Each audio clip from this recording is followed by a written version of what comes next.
नमस्कार। देश विदेश की बड़ी खबरों के साथ मैं हूं जागृति। देखते हैं अब तक की बड़ी खबर, एक नजर हेडलाइंस पे। अफगानिस्तान में तालिबान के शासन के बीच में आतंकी हमलों का खतरा बढ़ गया। गुरुवार को काबुल एयरपोर्ट पर 2 और ब्लास्ट में 170 लोगों की मौत की खबर है।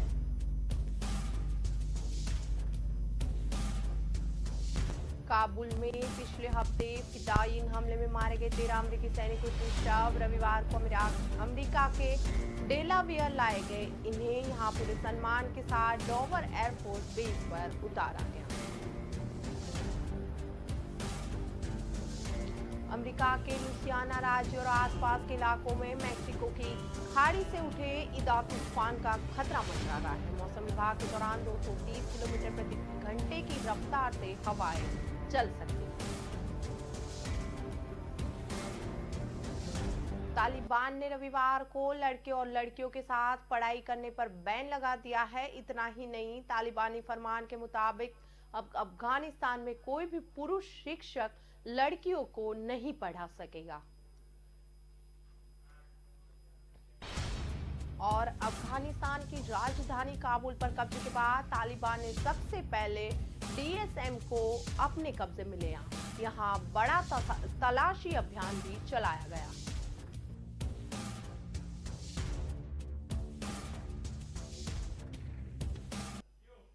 अफगानिस्तान में तालिबान के शासन के बीच आतंकी हमलों का खतरा बढ़ गया है। गुरुवार को काबुल एयरपोर्ट पर 2 ब्लास्ट में 117 लोगों की मौत हुई थी। आतंकी इस तरह का हमला रविवार को भी करना चाहते थे। अमेरिका ने एयर स्ट्राइक कर उनकी साजिश नाकाम करने का दावा किया। अमेरिका के ड्रोन अटैक में 6 बच्चों समेत 9 लोगों की मौत हुई है। रिपोर्ट्स में कहा गया कि अमेरिका ने काबुल एयरपोर्ट की तरफ बढ़ रहे सुसाइडर बॉम्बर को मार गिराने के लिए उनकी कार को टारगेट किया था। हालांकि अब तक मारे गए आतंकियों के बारे में कोई खबर नहीं मिल रही, जबकि आम नागरिक और अमेरिकी सेना के मददगारों की मौत की खबर कंफर्म हो चुकी है। अमेरिकी सेना ने ड्रोन से उस गाड़ी पर हमला किया था। हवाई हमले के बाद कार में एक दूसरा ब्लास्ट हुआ। एयर स्ट्राइक काबुल एयरपोर्ट के पश्चिम में 11 सिक्योरिटी डिस्ट्रिक्ट के रिहायशी इलाके में खाजे बगरा में की गई। अमेरिकी राष्ट्रपति जो बाइडेन ने चेतावनी दी थी कि अगले 24 घंटों में 36 घंटे में काबुल एयरपोर्ट पर आतंकी हमला हो सकता है। बाइडेन ने कहा था कि स्थिति बेहद खतरनाक है और एयरपोर्ट पर खतरा काफी बढ़ गया है। अमेरिकी राष्ट्रपति ने शनिवार को वॉशिंगटन में अपनी राष्ट्रीय सुरक्षा टीम के अधिकारियों से चर्चा के बाद ये बयान दिया था।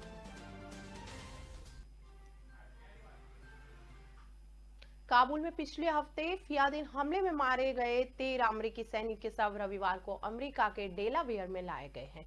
यहां उन्हें पूरे सम्मान के साथ डोवर एयरफोर्स बेस पर उतारा गया। राष्ट्रपति जो बाइडेन और प्रथम महिला जिल बाइडेन अल सुबह ही डेलावेयर पहुंच गए थे। जब ये शव डोवर एयरफोर्स बेस पर पहुंचे तो प्रेसिडेंट और फर्स्ट लेडी के साथ डिफेंस सेक्रेटरी लॉयल ऑस्टिन और तमाम बड़े अफसर भी मौजूद थे। एयरफोर्स बेस पहुंचने से पहले फर्स्ट फैमिली ने मारे गए तमाम सैनिकों के फैमिली मेंबर्स से अकेले में मुलाकात की और उनके प्रति संवेदना भी व्यक्त की। राष्ट्रपति ने कहा कि इन अमेरिकी सैनिकों ने देश के लिए सर्वोच्च बलिदान दिया है, हमें इन पर गर्व है। मारे गए अमेरिकी सैनिकों में 11 मरीन कमांडो, एक नेवी मेडिकल पर्सनल, एक अन्य सहयोगी भी शामिल है।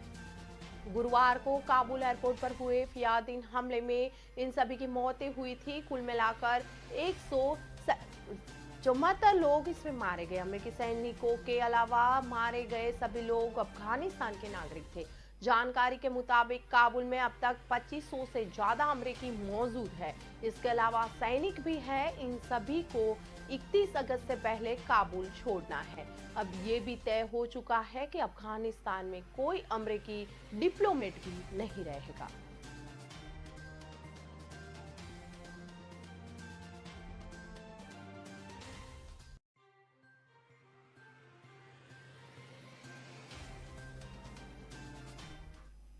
अमेरिका के लुसियाना राज्य और आसपास के इलाकों में मैक्सिको की खाड़ी से उठे ईदा तूफान का खतरा मंडरा रहा है। मौसम विभाग के दौरान 230 किलोमीटर प्रति घंटे की रफ्तार से हवाएं चल सकती है।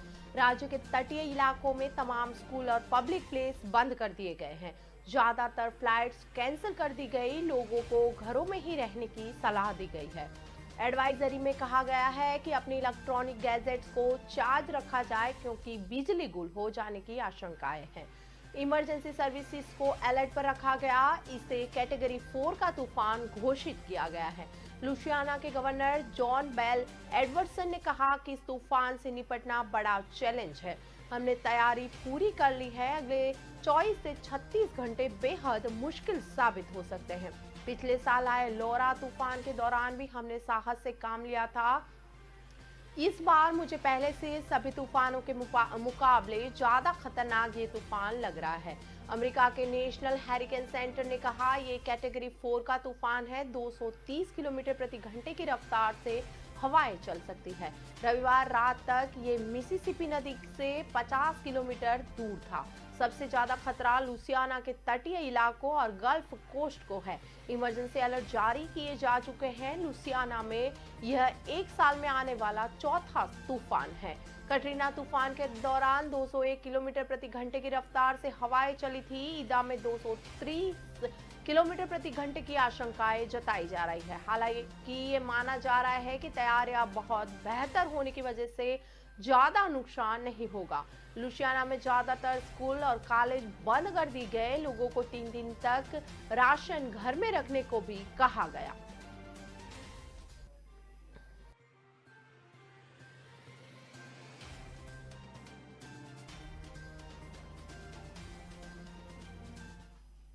कुछ दिनों पहले तक महिलाओं को अधिकार देने की बात कर रहे तालिबान ने पुराने ढर्रे पर लौटना शुरू कर दिया।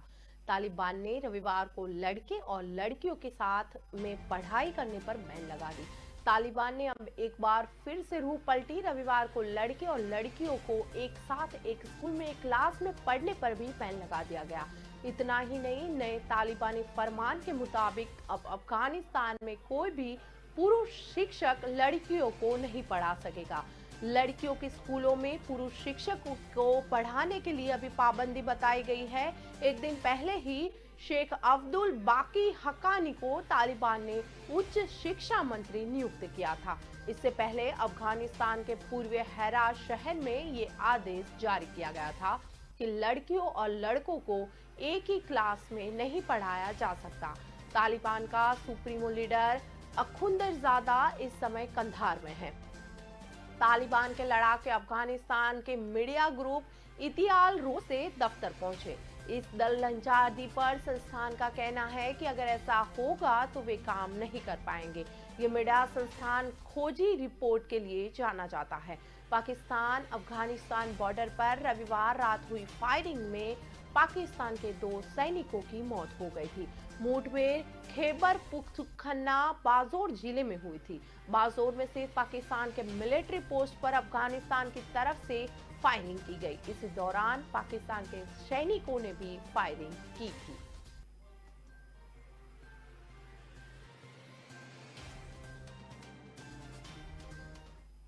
अफगानिस्तान की राजधानी काबुल पर कब्जे के बाद तालिबान ने सबसे पहले डीएसएमके को अपने कब्जे में लिया था।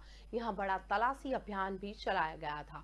यहां उन लोगों से जुड़े डॉक्यूमेंट्स तलाशे गए जो अमेरिकी और अफगान सेना के मददगार या मुखबिर थे। संचारालय मंत्रालय में भी अहम जानकारियां हासिल करने की कोशिश की गई। अब इन डिपार्टमेंट से जुड़े लोगों और उनके मददगारों की जान को बड़ा खतरा है। रिपोर्ट्स में मौके पर मौजूद 2 अफगान अफसरों के हवाले से कहा गया कि तालिबानी इंटेलिजेंस अफसरों और मुखाबिरों की खास तौर पर जानकारी चाहते थे। इन सभी के फोन नंबर्स भी उन्होंने हासिल किए। ज्यादातर कर्मचारी वे हैं जिन्होंने तालिबान के खिलाफ अफगान और अमेरिकी सैनिकों की मदद की थी। सबसे बड़ा खतरा उन मुखबिरों और इंटेलिजेंस अफसरों को है जो अमेरिकी और अफगान सेना से जुड़े हुए हैं। 31 अगस्त के बाद अब अमेरिकी सैनिक अफगानिस्तान छोड़कर जा चुके होंगे तो इन लोगों की जिंदगी खतरे में पड़ जाएगी। ये लोग बेहद डरे हुए हैं।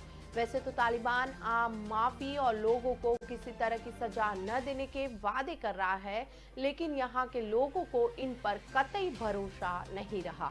उनका कहना है कि तालिबान अमेरिकी सेना की वापसी के बाद अपना असली चेहरा दिखाएंगे। एक सांसद ने नाम न बताने की शर्त पर कहा कि हम लोग छिपे हुए हैं। उसके आतंकी आधी रात या तड़के घरों पर धावा बोल देते हैं और कुछ लोगों को साथ ले जाते हैं। ये साफ नहीं है कि इन लोगों का क्या होता है। एक पूर्व अफसर ने कहा कि तालिबान भले ही लोगों को कितना भी भरोसा दिलाए, लेकिन ये लोगों के लिए उनकी बातों पर यकीन करना बेहद मुश्किल है। आखिर उनका इतिहास ही कुछ वैसा है।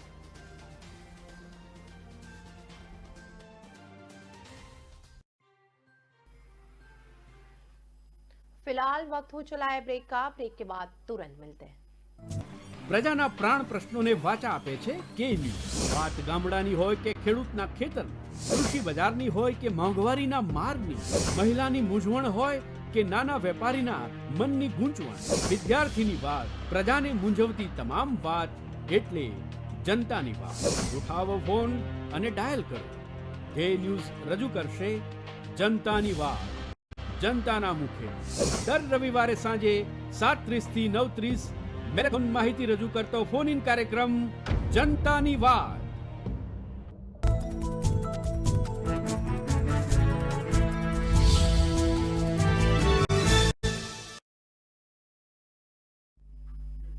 ब्रेक के बाद एक बार फिर आप सभी का के न्यूज नेशनल के मंच पे स्वागत है।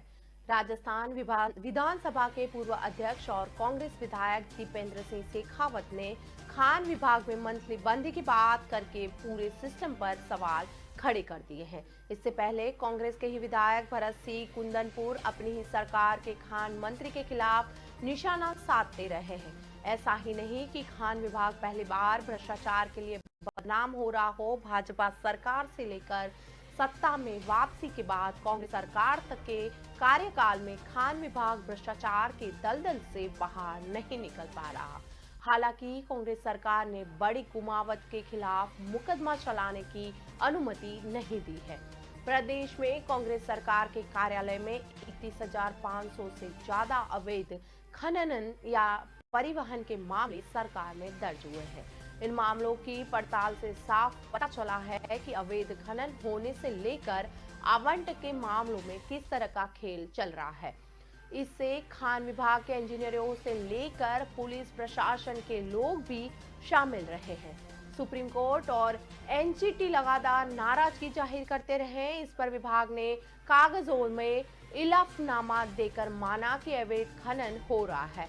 इसकी रोकथाम के लिए अभियान भी चलाए गए। अवैध खनन व परिवहन का मुद्दा उठते ही सरकार एक्शन में आ गई। सीएस डॉक्टर सुबोध अग्रवाल ने बताया कि रविवार को समूचे प्रदेश में खान विभाग के अधिकारियों द्वारा बड़ी कार्यवाही करते हुए 50 से अधिक वाहन व मशीनरी भी जब्त किए गए हैं।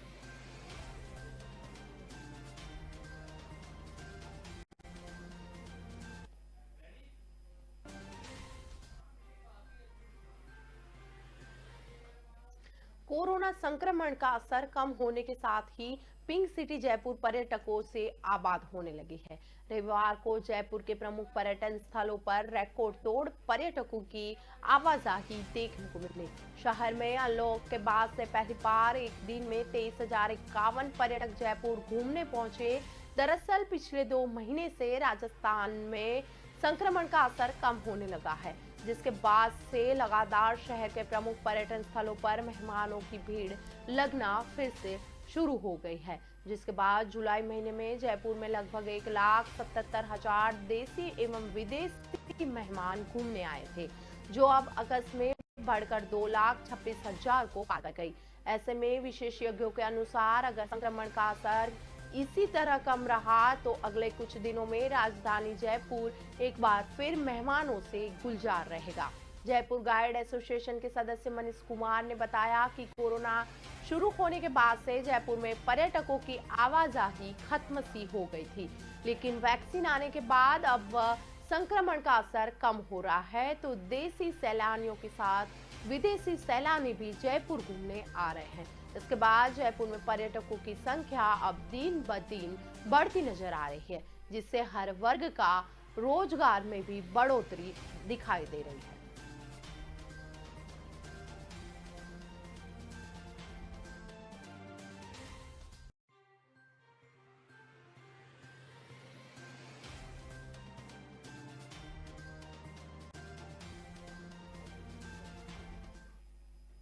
मध्य प्रदेश में 1 सितंबर से 6वीं से 12वीं तक की स्कूलें 50% क्षमता के साथ शुरू हो रहे हैं। ऐसे में अब स्कूल फीस को लेकर माथापच्ची शुरू हो गई।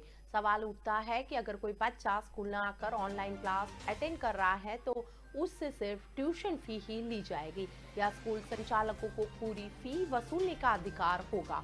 अब स्कूल आना अनिवार्य नहीं है।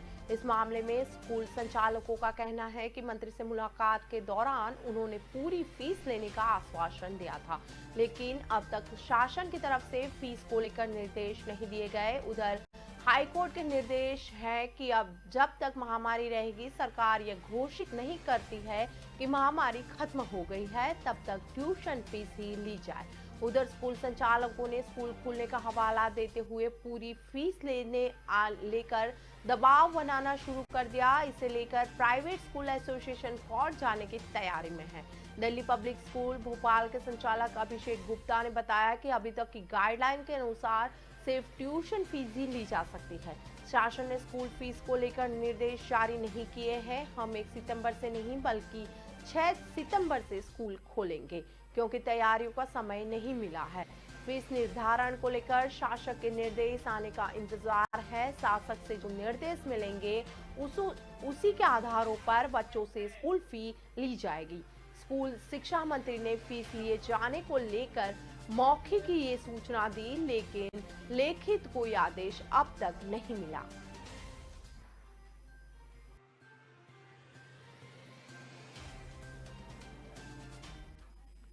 राज्य सरकार की ओर से जारी कोरोना अनलॉक 6 की गाइडलाइन के बाद रविवार को डीएम डॉक्टर चंद्रशेखर सिंह ने जिला स्तरीय प्रावधानों को स्पष्ट किया।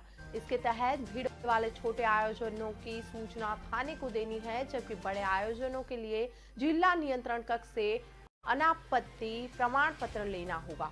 अपार्टमेंट के कॉमन एरिया में भी सार्वजनिक आयोजन को बड़ा माना जाएगा। शादी, मुंडन या ऐसे निजी कार्यक्रमों के लिए सूचना देने का भी नियम लागू किया जाएगा।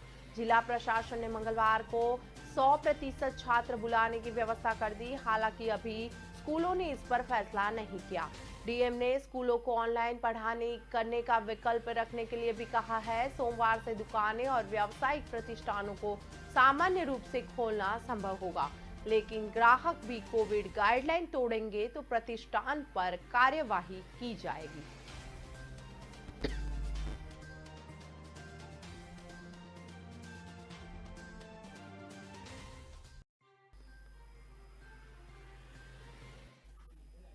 अकाल की आशंका से जूझ रहे किसानों के लिए मुख्यमंत्री भूपेश बघेल ने बड़ी राहत की घोषणा की। बारिश के अभाव में फसल खराब होती है तो राज्य सरकार प्रति एकड़ 9,000 रुपए की आर्थिक सहायता देगी। मछुआ कांग्रेस के राज्य स्तरीय सम्मेलन में शिरकत करने राजीव भवन पहुंचे मुख्यमंत्री ने ये बात कही थी। मुख्यमंत्री ने कहा कि राजीव गांधी किसान न्याय योजना के तहत अकाल से प्रभावित किसानों को भी छत्तीसगढ़ सरकार गिरदावरी सर्वे के आधार पर ये मदद देगी।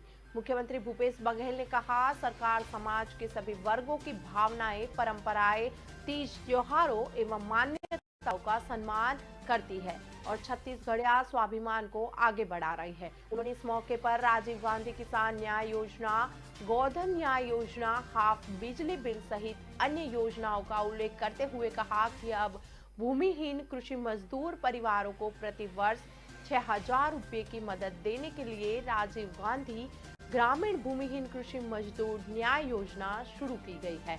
उन्होंने इस योजना का लाभ लेने के लिए पात्र लोगों को 1 सितंबर से पंजीकरण करवाने को भी कहा।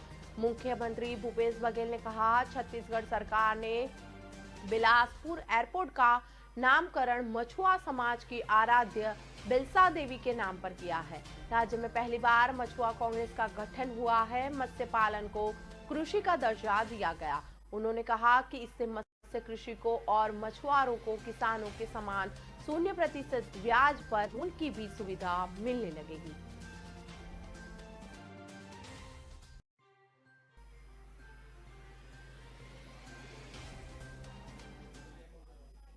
वक्त हो चला है ब्रेक का। ब्रेक के बाद फिर मिलेंगे।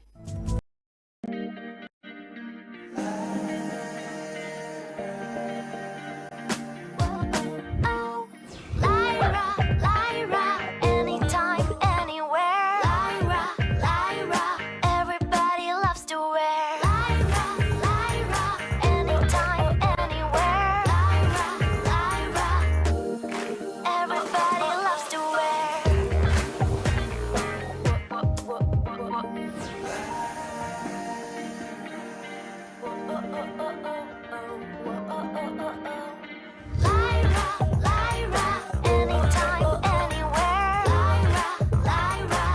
My life, my Lyra.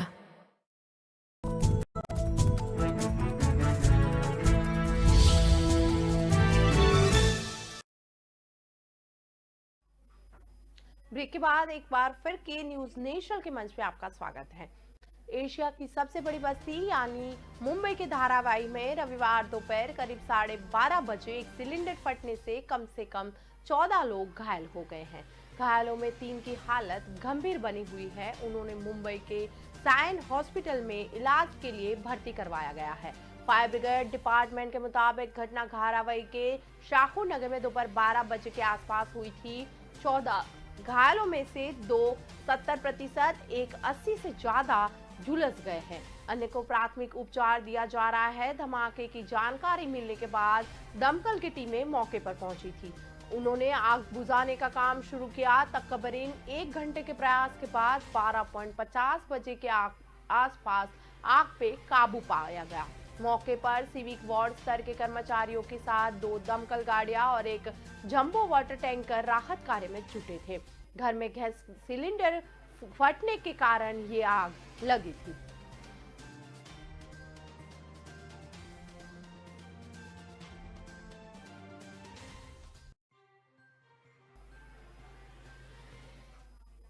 आपने अब तक मंदिरों में भगवान श्री कृष्ण के साथ राधा और रुक्मणी के साथ ही देखा होगा।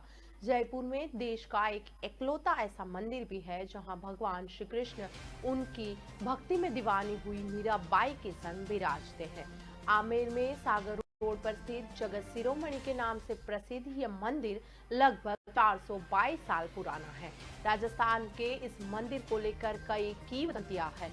उनके मुताबिक यहाँ भगवान श्री कृष्ण की जो मूर्ति स्थापित है वह वही प्रतिमा है जिसका चित्तौड़गढ़ में विवाह के बाद मीराबाई अपनी आराधना और भक्ति गान किया करती थी। बताया जाता है कि कई बार बाहरी मेवाड़ में आक्रमणकारियों ने भगवान श्री कृष्ण की प्रतिमा को नष्ट करने का प्रयास किया था। तब श्री कृष्ण की मूर्ति जगत शिरोमणि के मंदिर में लाई गई। यहाँ मीराबाई की भी एक मूर्ति बनवाई गई है। दोनों का विवाह भी करवाया गया।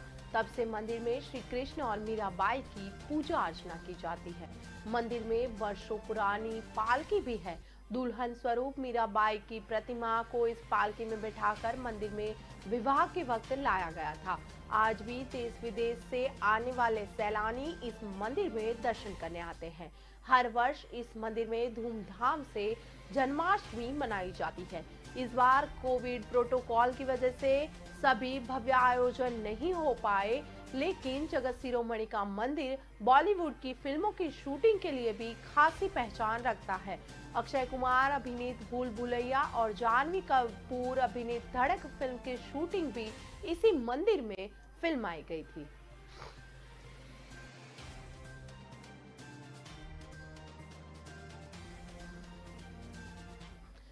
टोक्यो पैरालंपिक में भाविनाबेन पटेल ने सिल्वर मेडल जीतकर इतिहास रच दिया।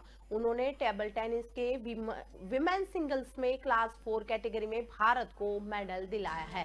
फाइनल में भाविना का मुकाबला वर्ल्ड नंबर 1 चीनी खिलाड़ी जोंग यिंग से था।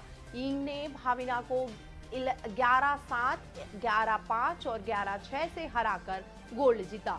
भाविना को सिल्वर मिला है। वे टेबल टेनिस में मेडल जीतने वाली पहली भारतीय पैरा खिलाड़ी भी है। गुजरात के वडनगर की रहने वाली भाविनाबेन पटेल से उनकी आगे की योजना और करियर को लेकर बातचीत हुई थी तो उन्होंने कहा कि महिला सिंगल्स में हार का बदला डबल्स में चीनी टीम से लेंगी। डबल्स में उनकी पार्टनर गुजरात की सोनलबेन पटेल है। भारत का पहला मुकाबला मंगलवार को चीनी टीम से ही है। मेरा लक्ष्य टेबल टेनिस में गोल्ड मेडल जीतना है और वुमेन सिंगल के फाइनल में हार का बदला डबल्स में चीनी टीम से लेना है। मैं डबल्स में सोनल पटेल के साथ मिलकर देश के लिए गोल्ड मेडल जीतना चाहती हूँ। टेबल टेनिस में हमेशा से चीनी खिलाड़ियों का दबदबा रहा है। सेमीफाइनल में चीन की जांग मियाओ को हराकर ही मैं फाइनल में पहुंची थी। मैं चाहती हूं कि मंगलवार को डबल्स के पहले मुकाबले में चीनी टीम को हराकर अभियान की शुरुआत करूं।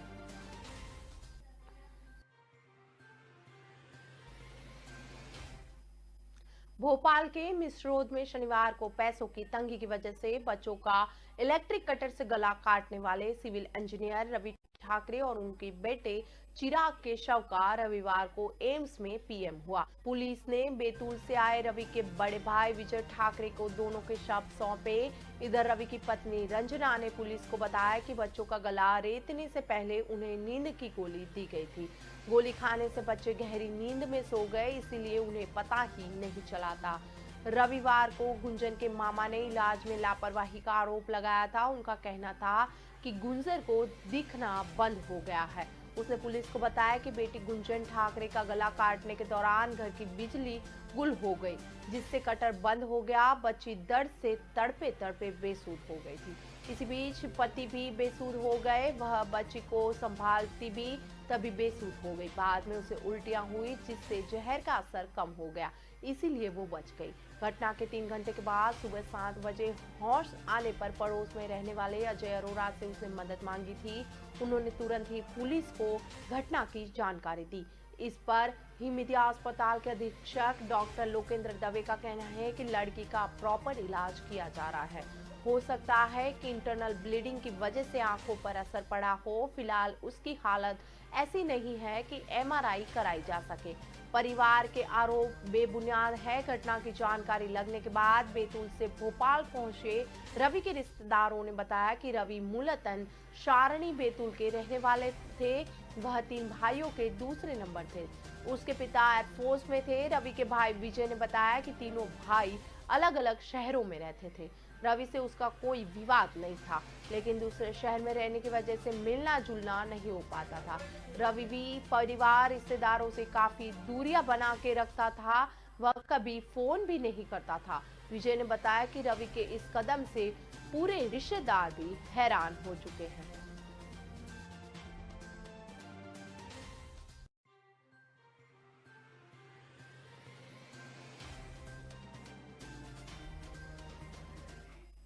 बजट सत्र का 17वां बिना ही उस सत्र को कंटिन्यू करने पर 24 से ज्यादा विधायक विधानसभा में प्रश्न नहीं पूछ पाएंगे। भाजपा यह मामला कार्य सलाहकार समिति की 9 सितंबर को होने वाली बैठक में उठाएगी। नेता प्रतिपक्ष गुलाब चंद कटारिया ने इसे विधायकों के अधिकारों का हनन बताया। कटारिया ने कहा कि विधानसभा अध्यक्ष सीपी जोशी से भी इस मामले पर बात की और उनसे आग्रह किया गया है कि अपनी शक्तियों का प्रयोग करते हुए विधायकों को उनके अधिकार वापस दिलवाए। गौरतलब है कि विधानसभा सत्र में इस बार करीब 24 विधायक ऐसे हैं जिनके 100 प्रश्न लगाए जाने का फोटो पहले ही पूरा हो चुका है। ऐसे में इन विधायकों के प्रश्न स्वीकार नहीं किए जा सकते।